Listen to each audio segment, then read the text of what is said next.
Hello class, my name is Jacob Hilpp, and today I'm going to be making a video solution to problem number 9 from problem set 2.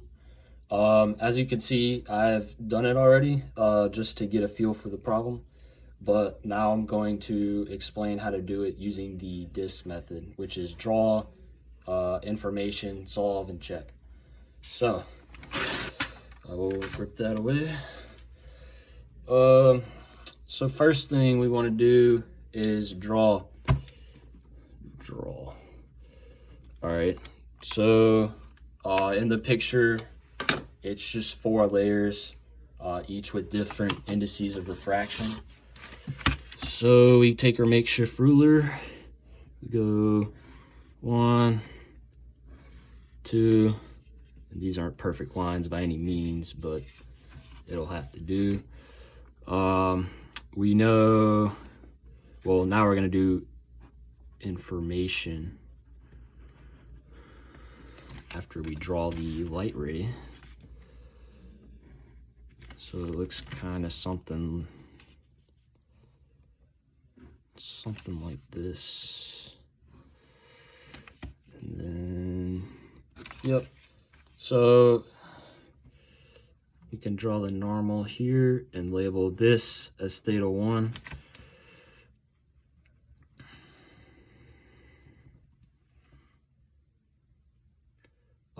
Yeah, that's right.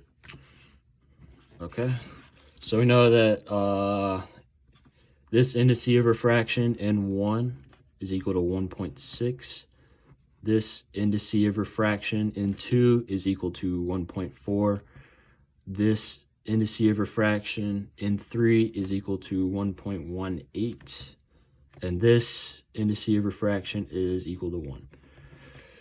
And we know that in part A, when we solve, that theta 1 will equal 28.6 degrees, and we are looking for theta 2 in part A. So in order to do this, we need the equation involving these indices of refraction, and that would be NA. I'm using A instead of 1 and 2 because it gets really confusing, because that's called theta 1 anyways. So NA sine theta A is equal to NB sine theta B. Cool. Now we can plug in.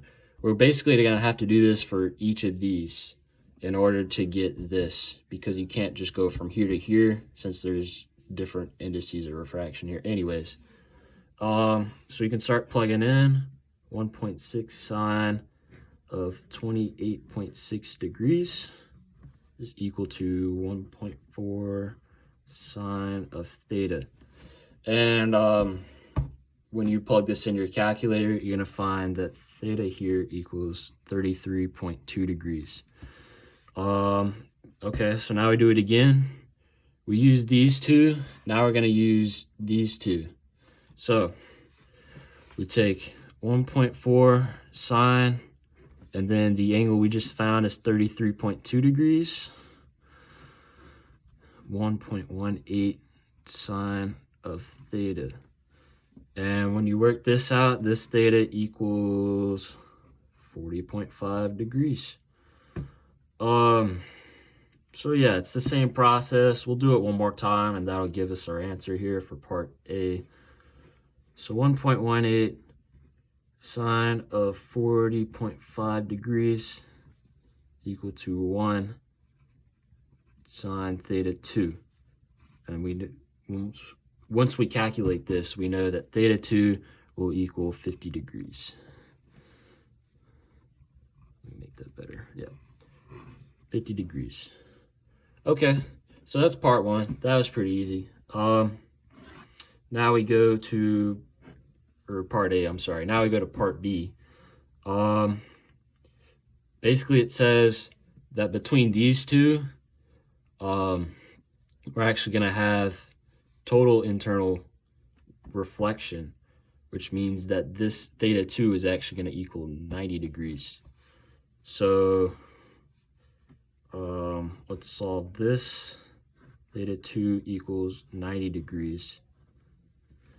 And essentially, we're just going to work this backwards, doing the exact same process. So let's just, well, I'll write the equation out again so that we know we're using the same thing. NA sine theta A equals NB sine theta B. And we will do the exact same process for the last one.